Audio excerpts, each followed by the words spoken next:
Politik itu harus diisi oleh kalangan-kalangan filosof.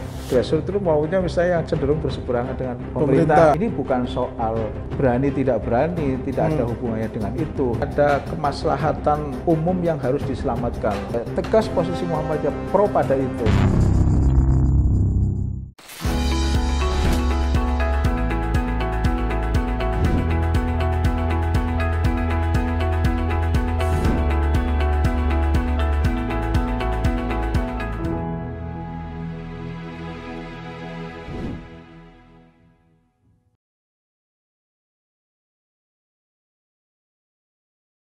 Kawan baik, jumpa kembali di Nuriswan Channel.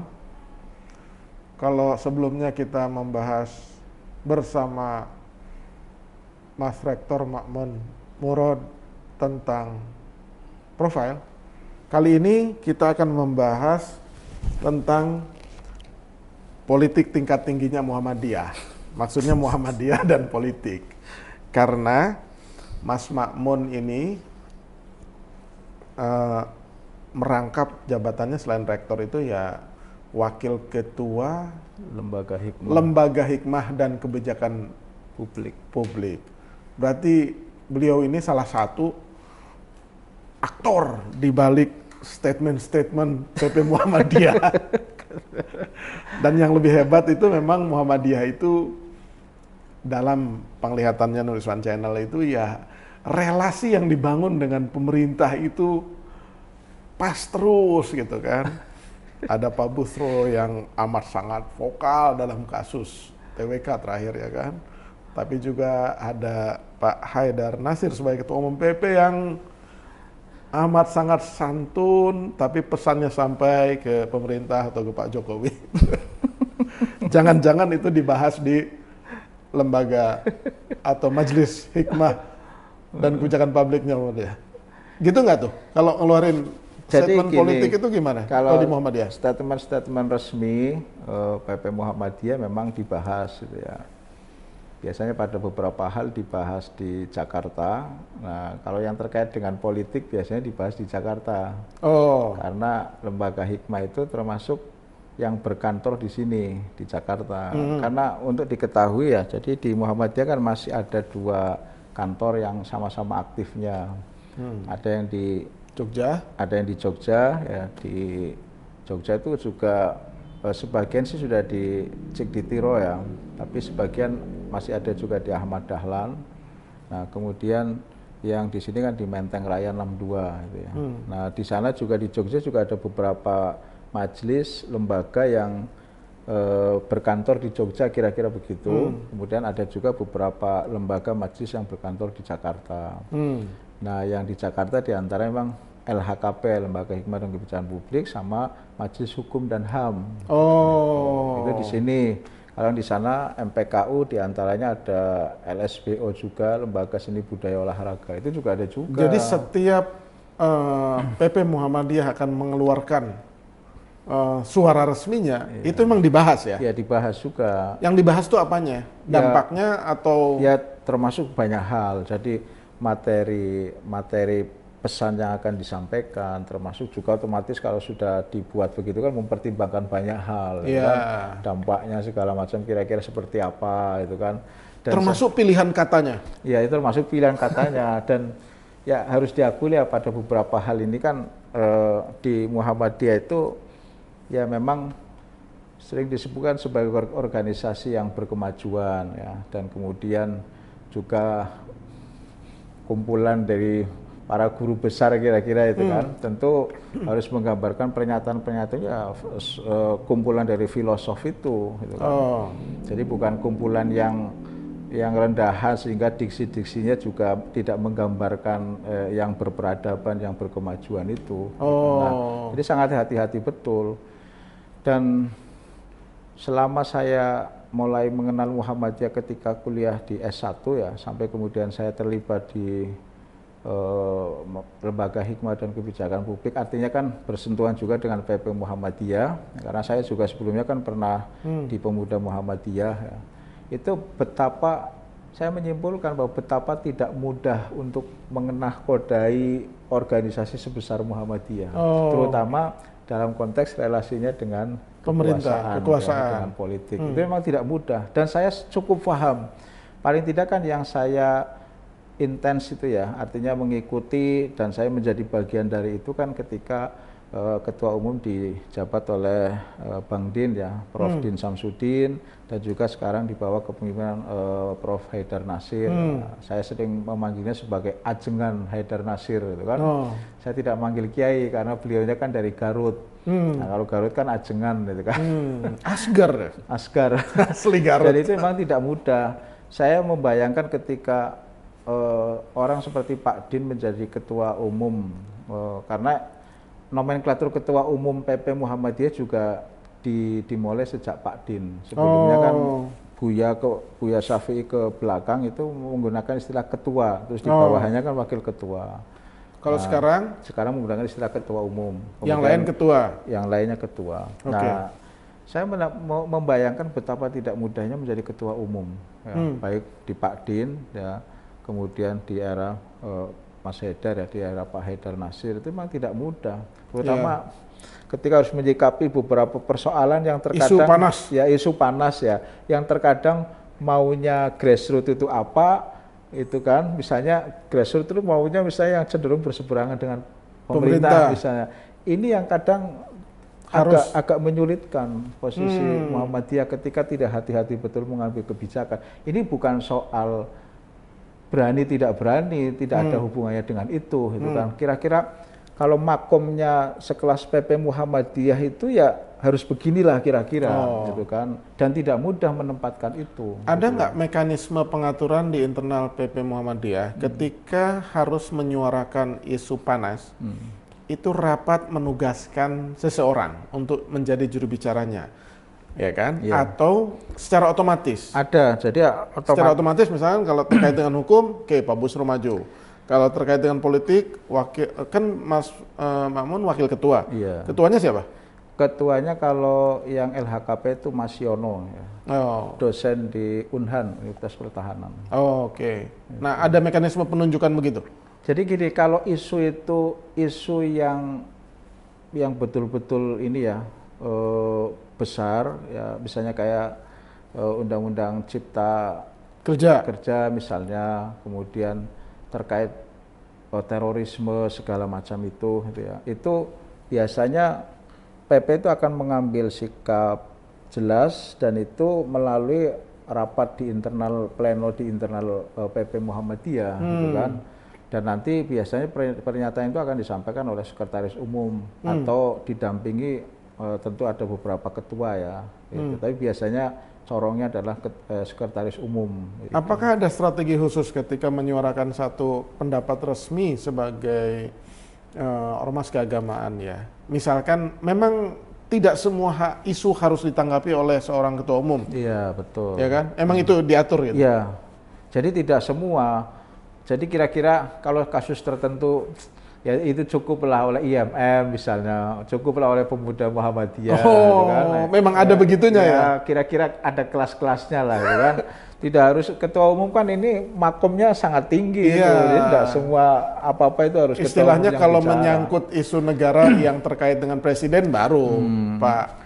Nah biasanya ketua gini, umum itu nongol. Ketua umum itu akan bicara, termasuk sekretaris umum ya Mas Mukti ya, itu akan bicara pada hal-hal yang prinsip betul, yang itu menjadi apa ya, ini loh wajah Muhammadiyah kira-kira. Misalnya ambil contoh, di dalam menyikapi COVID-19 gitu ya. Ketika misalnya muncul pandangan-pandangan keagamaan yang cenderung berhadapan ya dengan Muhammadiyah, pandangan keagamaan Muhammadiyah misalnya, kalau Muhammadiyah tegas bahwa ini ada kemaslahatan umum yang harus diselamatkan. Kalau kita menggunakan maqasidus syariah misalnya, bahwa ini ada hifdzun nafas yang harus diselamatkan, ada manusia-manusia yang harus diselamatkan dari virus corona misalnya. Tentu pandangan Muhammadiyah sebagai organisasi yang selama ini mengedepankan sisi kemajuan termasuk sains itu ya, ya tegas posisi Muhammadiyah pro pada itu. Nah, ketika ada pandangan-pandangan yang berhadapan dengan Muhammadiyah, ini biasanya ketua umum termasuk sekum itu akan bicara.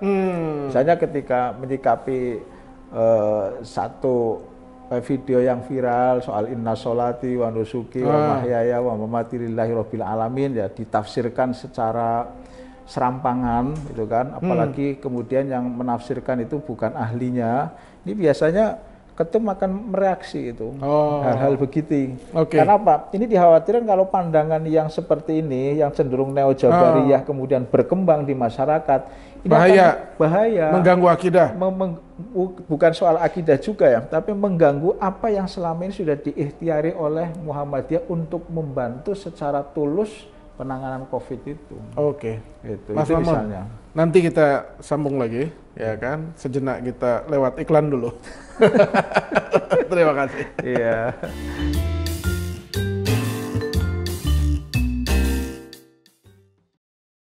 Mas Mamun, kemudian ini, apakah memang ada prinsip yang dipegang teguh oleh Muhammadiyah ketika mengharuskan dalam tanda petik berpolitik, terutama menyangkut persentuhannya dengan penguasa?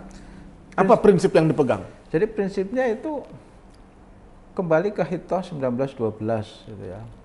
Bahwa Muhammadiyah itu adalah organisasi dakwah, organisasi sosial kemasyarakatan. Jadi bukan organisasi politik. Itu prinsip dasarnya itu. Dan itu kan kemudian diikuti dengan keputusan-keputusan muktamar maupun tanwir yang kemudian melahirkan hitoh-hitoh Muhammadiyah gitu kan. Ada hitoh 78, ada hitoh 71, ada hitoh 78, termasuk misalnya ada hitoh Denpasar ya 2002, ada hitoh Makassar dan banyak lagi hitoh-hitoh. Nah hitoh itu kan garis perjuangan gitu. Jadi ketika menyikapi hal tertentu, misalnya terkait dengan politik tertentu, Muhammadiyah akan mengeluarkan hitoh. Ini loh garis perjuangan Muhammadiyah. Jadi semuanya harus taat kepada hitoh itu gitu kan. Nah sehingga ketika kemudian menyikapi apapun ya landasannya pada rumusan-rumusan hitoh yang ada itu. Gitu kan. Hitoh itu pertama kan tadi dibilang 1912. Ya. Ini ada hubungannya dengan foto ini nggak? Hitoh ini coba dijelaskan kepada paling tidak kru Nurul Channel tuh. Nggak tahu ini jangan-jangan ya kan? Jadi ini foto dua tokoh besar Islam ya. Jadi dua tokoh yang sebenarnya juga kakak beradik itu ya. Bukan kandung kan? Ya bukan kandung, artinya dia pernah nyantri sama-sama di Semarang ya, di Saleh Darat gitu kan. Bahkan saya itu pernah membaca kalendernya pesantren Langitan Widang Tuban itu di kalender di situ disebutkan bahwa Kiai Hasyim Asy'ari maupun Kiai Ahmad Dahlan itu juga pernah nyantri di sana di pesantren Langitan. Dan kedua inilah yang melahirkan ormas. Kemudian melahirkan, dan yang perlu diketahui juga pernah nyantri bareng di Mekah itu ya. Kan usianya kan bedanya sedikit lebih sepuh Kiai Dahlan ya. Tapi satu hal yang saya kira sama di antara dua tokoh ini ya, di antara yang sama itu ya. Sebenarnya dua-duanya beliau ini reformis betul, reformis keagamaan, ya. Termasuk juga mereka juga dengan cara yang berbeda-beda juga melakukan purifikasi keagamaan pada saat itu. Hanya memang yang membedakan Muhammadiyah hadir di Jogja, NU kemudian hadir di Jombang, ya, di Tebuireng dan sekitarnya. Kalau Jombang itu kan dari sisi nama itu kan ijo dan abang, katanya begitu. Ijo itu menggambarkan kesantriannya, abang itu menunjukkan keabangannya, itu kan. Pola yang terjadi pada saat itu di Jombang antara di Jogja, katakanlah dalam tanda petik ya, kemaksiatan yang terjadi itu berbeda antara Jombang dengan Jogja. Nah ini dua ulama besar ini hadir ada itu, dan saya mengidolakan beliau berdua. Ini dua tokoh yang luar biasa. Saya hampir sudah hatam lah membaca buku-buku yang terkait dengan Kiai Dahlan maupun Kiai Hasyim. Makanya bisa bergaul dengan yang anak-anak asuhnya dari Pak Hasyim Asy'ari ya kan?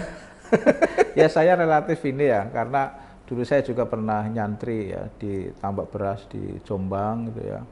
Jadi tentu saya lebih bisa memahami keduanya, baik NU maupun Muhammadiyah itu kan. Oh, jadi nyantrinya di NU malah ya? Ya pernah nyantri di tambak beras ya. Oh, berapa tahun? 3 tahun lah. Kalau 3 tahun sebenarnya hanya numpang tidur. Belum bisa dikatakan mondok. Kalau sudah mondok itu kira-kira 7 tahun lah, ya, 9 tahun lah. tahun ke atas, nah itu baru mondok betulan. Kalau 3 tahun ya kira-kira numpang tidur. Berarti kalau garis perjuangan politik Muhammadiyah ini, kan Muhammadiyah ini identik dengan PAN. Iya. Ya. Apakah ada garis perjuangan politiknya itu, misalkan anggotanya atau grassroots-nya dianjurkan untuk memilih PAN, atau nanti memilih Partai Umat kan? Nah ini ada nggak hubungannya dengan PAN dan Partai Umat itu? Jadi suara resmi Muhammadiyah seperti apa fatwanya? Jadi gini, politik itu kan dinamis gitu ya. Sama seperti juga fikih itu dinamis, gitu kan. Kan fikih itu kan produk dari usul fikih, itu kan hasilnya kan fikih itu ya. Nah, dalam hal politik juga dinamis. Nah, bukan faham, tapi kebijakan politik Muhammadiyah terkait dengan partai politik ya, itu juga sangat dinamis, sangat dinamis. Dulu ketika Kiai Hasyim Asy'ari, kemudian Ki Bagus Hadikusumo mendirikan Masyumi, ya, Masyumi yang produk dari Indonesia asli ya, kan 1945. Kalau saya membaca utuh ya, yang 1943 itu kan Masyumi produk Jepang, ya, untuk memudahkan karena sudah terbiasa dengan Masyumi, maka ketika 45 berdiri Masyumi, berdiri partai politik, kedepannya kan memang menjadi partai politik tunggal umat Islam, maka untuk ya supaya mungkin kampanye tidak terlalu susah dan lain sebagainya, maka dikasih nama Masyumi. Tapi Masyumi yang kedua ini, yang 1945 itu produk dari Jepang? Enggak, produk dari umat Islam di Indonesia. Yang 1943 produk dari Jepang. Gitu kan. 45 itu disitulah Muhammadiyah juga ikutlah. Muhammadiyah ikut menjadi anggota istimewa gitu kan. Bareng dengan NU juga. Tapi kan kemudian NU 1952 itu kan keluar gitu kan. Mendirikan partai politik sendiri melalui keputusan Muktamar 19 di Palembang tahun 1952. Kalau Muhammadiyah nggak keluar? Muhammadiyah tidak keluar, tetap menjadi bagian dari itu sampai pada saatnya tahun 59 ya kalau tidak salah Muhammadiyah menyatakan keluar dari Masyumi. Karena posisinya memang sudah tidak memungkinkan Muhammadiyah harus berada di dalam. Gitu kan? Nah, menyikapi itu semua sampai dengan pemilu 71 itu kalau membaca hitoh-hitoh Muhammadiyah yang terkait dengan politik itu ada perbedaan-perbedaan, dan perbedaan itu cenderung kemudian menjauhkan Muhammadiyah dengan politik, dengan politik, dengan politik secara praktis gitu ya. Waktu menjelang pemilu 71 hitohnya masih mengatakan bahwa memilih partai yang seaspirasi ya, dalam hal ini kan Parmusi waktu itu ya, itu masih disebutkan itu kan kata-kata Parmusi, tapi belakangan tidak gitu kan. Kemudian di hitoh-hitoh belakangan itu semakin menjauhkan Muhammadiyah secara institusi ya, dengan partai politik. Jadi sekarang sudah politiknya itu ya dalam konteks politik kebangsaan, politik kenegaraan, tidak masuk pada politik yang berbau praksis seperti tidak itu. Pernah ya tidak pernah PP Muhammadiyah ketika PAN berdiri hitohnya itu menghimbau pada seluruh anggota untuk itu mendukung. Nah, itu hanya PAN atau rekomendasi Tanwir ya. Rekomendasi Tanwir di Semarang tahun 98 yang kemudian ditafsir oleh warga Muhammadiyah sebagai lampu hijau untuk pendirian partai yang kemudian bernama Partai Amanat Nasional. Tapi memang tidak bisa dipungkiri bahwa hubungan PAN dengan Muhammadiyah itu memang punya kedekatan historis gitu ya. Samalah misalnya kayak PKB dengan NU. Nah, yang membedakan kalau PKB itu didirikan deklaratornya 5 orang deklarator PKB adalah tokoh teras struktural NU, gitu kan. Kalau Muhammadiyah, Kalau PAN itu tidak. Karena posisi Pak Amin waktu itu kan setelah bahwa Pak Amin itu menjadi ketua Muhammadiyah pada saat itu iya. Tapi ketika mengurus PAN itu bukan kapasitas sebagai ketua umum PP Muhammadiyah, gitu kan. Nah, setelah kemudian menjadi ketua umum PAN, itu kan Pak Amin langsung keluar mengundurkan diri sebagai ketua Muhammadiyah dan digantikan oleh Buya Syafi'i. Oke. Gitu. Iya. Kedepannya PP Muhammadiyah apakah tidak bingung memilih antara Partai Umat dan PAN? Hitohnya apa itu nanti? Saya kira kalau Muhammadiyah tidak bingung, mungkin warganya. Tapi begini ya. Kan pasti sudah ada mulai diskusi dong di lembaga ya sudah lah ada diskusi itu, tapi kita kan sudah di Muhammadiyah saya kira cukup kenyang ya pengalaman yang serupa. Dulu kan sempat ada juga PMB ya. Oh ya, Partai Matahari Bangsa itu kan. Ya PAN waktu itu tidak terganggu juga karena memang PMB pada akhirnya kan tidak lolos ke Senayan ya. Terus sekarang ada Umat dengan PAN itu kan. Cuma memang ya ini kan pandangan pribadi saya ya, memang agak disayangkan Pak Amin yang pendiri PAN, yang notabene adalah pembuat rumah, kok harus meninggalkan rumah. Itu yang saya sayangkan sebagai pribadi, anak muda, sebagai pribadi yang saya takdim betul sama Pak Amin, hormat betul sama Pak Amin, dan saya kira dalam banyak hal itu saya pola pikir Pak Amin, gaya politik Pak Amin, saya memang pada beberapa juga sangat ini ya. Kalau statement begitu berarti secara pribadi ya lebih condong tidak perlu buat partai, tapi tetap bertahanlah di PAN gitu kan? Ya saya lebih menginginkan itu, gitu kan, lebih menginginkan itu. Tapi ya monggo itu kan hak personal ya. Ini kan dilindungi oleh Undang-Undang Dasar bahwa orang itu boleh berserikat, boleh berkumpul, mendirikan partai politik apapun, itu sudah masuk pada ranah ya demokratis politik. lah. Jadi demokratis silahkan. Seperti pilihan persoalan Pak Makmun tidak memilih aktif di PAN, malah di partai yang lain kan gitu. Iya. Nah kemarin kan saya sempat nyalek dari PAN juga. Oh dari PAN ya? 2019 itu. 2019 ya? Iya nyalek dari PAN. Itu sebelum insaf dari dunia politik ya? Masih sudah lah, sudah selesai. Bang Sul memang mengajak saya untuk masuk di kepengurusan PAN, tapi ya dengan segala hormat saya sampaikan ke Bang Zul, udahlah saya istiqomah di kampus saja. Jadi ini artinya sebenarnya penegasan juga bahwa saya tidak memandang politik pengertian praktis ya sebagai segala-galanya, apalagi untuk kepentingan pribadi sama sekali tidak. Tidak ya. Saya lebih mencoba untuk menghadirkan bahwa politik itu harus diisi. Saya tidak merasa suci ya, tidak merasa bersih ya. Tapi politik itu harus diisi oleh kalangan-kalangan filosof yang masih kira-kira bisa membedakan antara hitam putih lah. Tapi tentu dalam politik kan tidak harus hitam putih betul itu kan. Kadang-kadang harus abu-abu, tapi tetap masih bisa membedakan itu. Masih ada nilai-nilai idealisme yang terakhir. diperjuangkan. Kalau misalkan dalam panggung politik ada pengurus Muhammadiyah offside atau kebablasan ngomongnya, itu ada teguran nggak? Ada itu. Oh ada ya? Oh iya dong. Ada. Ini kan organisasi yang modernis itu ya. Muhammadiyah kan organisasi modernis. Tentu salah satu karakter atau ciri orang yang yang modern itu kan taat pada azas, taat pada aturan itu kan. Kalau Muhammadiyah punya kebijakan ini, ya tidak boleh dong pengurus kemudian kok ngomong yang tidak sejalan dengan ini. Kalau hal yang prinsip betul, ya pasti akan ditegur. Tapi kalau kemudian masih agak-agak ya, paling ya agak mukanya mungkin tidak enak aja, gitu kan. Tapi kalau misalnya agak genit sedikit ya, ya sudahlah, tidak apa-apa lah. Oke, terima kasih, Mas Makmun, Wakil Ketua Lembaga Hikmah dan Kebijakan Publik. Ini kawan baik mendapatkan banyak informasi